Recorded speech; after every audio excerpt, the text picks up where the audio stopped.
Well, you may remember a few vlogs back I said that I was going to be building this mule transport and these Ranger Snipers tank hunters from Warpath, which I found out is an older game, and now it's been evolved into a new game or a sub-game, I'm not sure which, called Firefight, and which is on its second edition. So anyway, I may just conveniently switch to saying this is from Firefight, but it's by Mantic Games, and it's just, if you didn't see that vlog, it's a game kind of like Warhammer 40K or something like that, where you've got different factions fighting each other, but these are much cheaper. And I talked about that in that previous vlog. I'll link to it down below. I don't remember the number off the top of my head right now, but I'll link to it down below in case you missed that. But I talked about that I was going to be building this vehicle and putting these figures around it in a small little diorama. Of course, as soon as I got to planning that, things begin to change a little bit.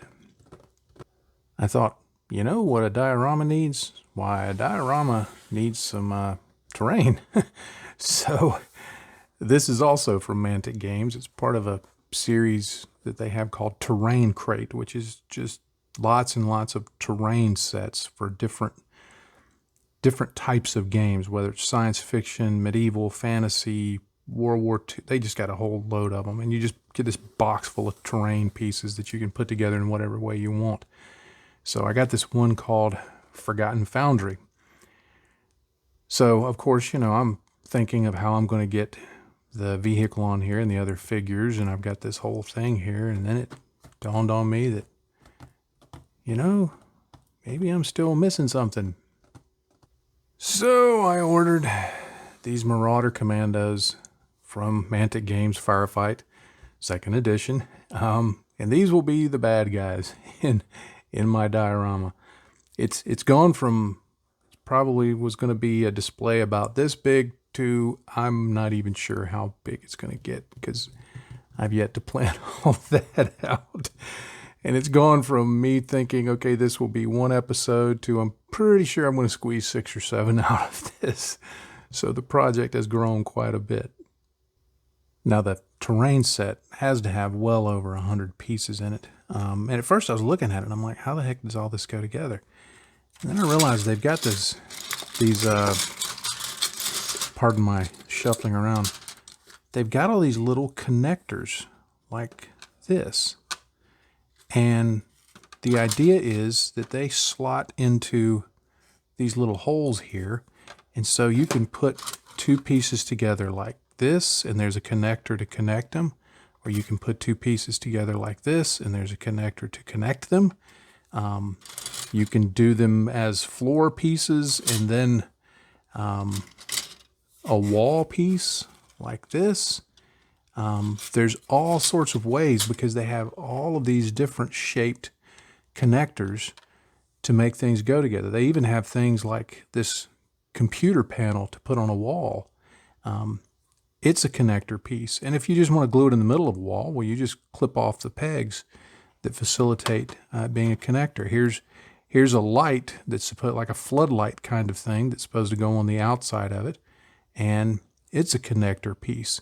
So they give 4 of these 3 or 4, I can't remember, of these floor panels, various broken wall sections that have different damage and rebar, and I'm just looking at this and I'm going, oh, that's going to be rusted up, And then there's already damage built into it, and it looks really cool.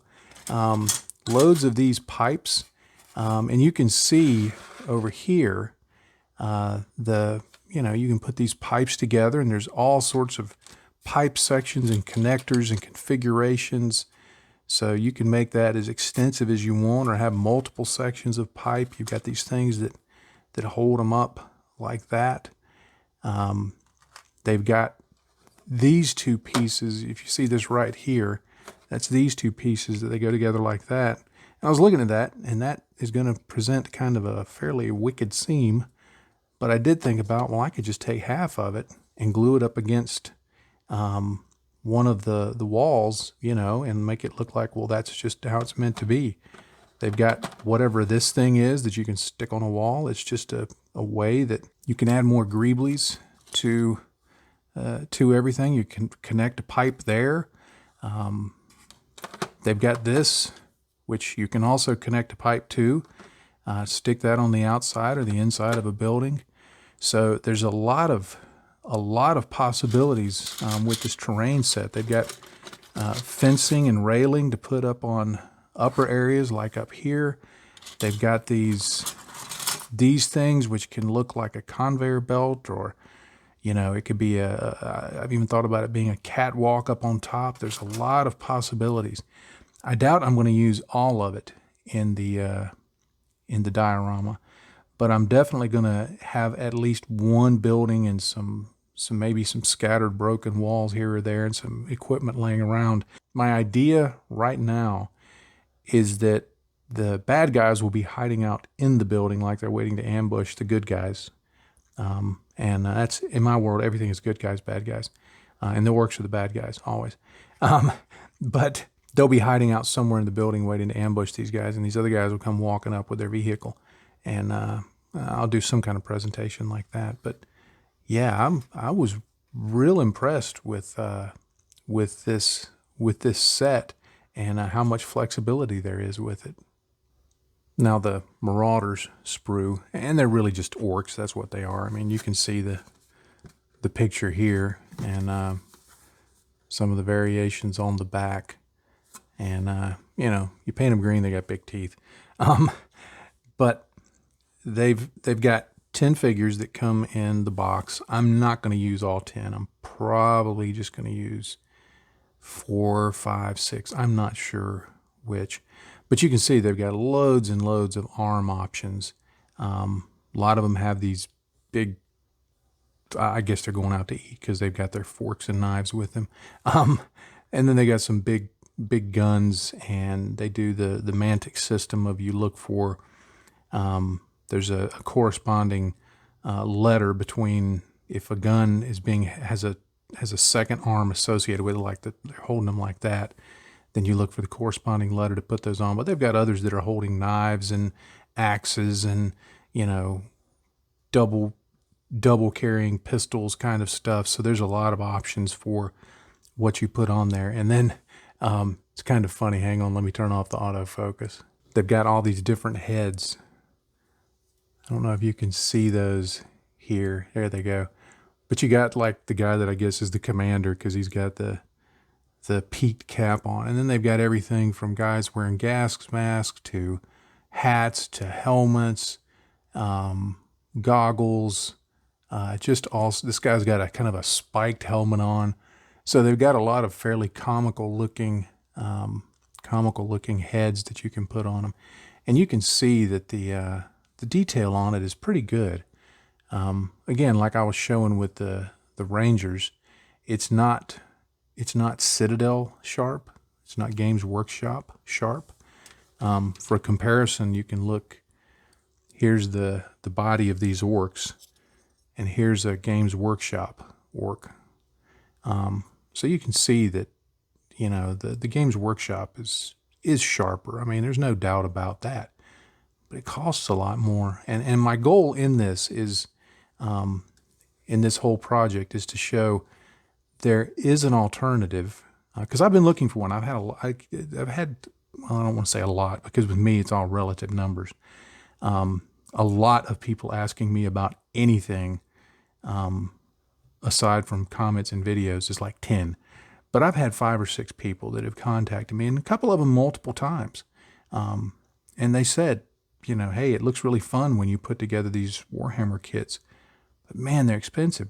You got something else I can look at? And so I'm going to be happy to say, hey, here's a whole series of things that you can look at that are affordable, that are good looking, reasonable to build, fun to paint, and you can get a good result from them. And whether you game or not, remember, you don't have to play the games to get enjoyment out of tabletop gaming miniatures.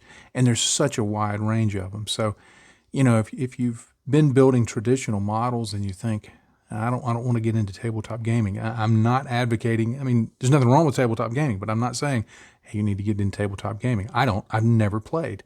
I don't plan on playing. But the miniatures are so fun to build, and there's so much of a variety of them. And it's such a good skill builder to work, especially miniatures, to work on your brush skills. So anyway, that little diorama project on a lark has turned into a big major thing, but I am really, really looking forward to doing this.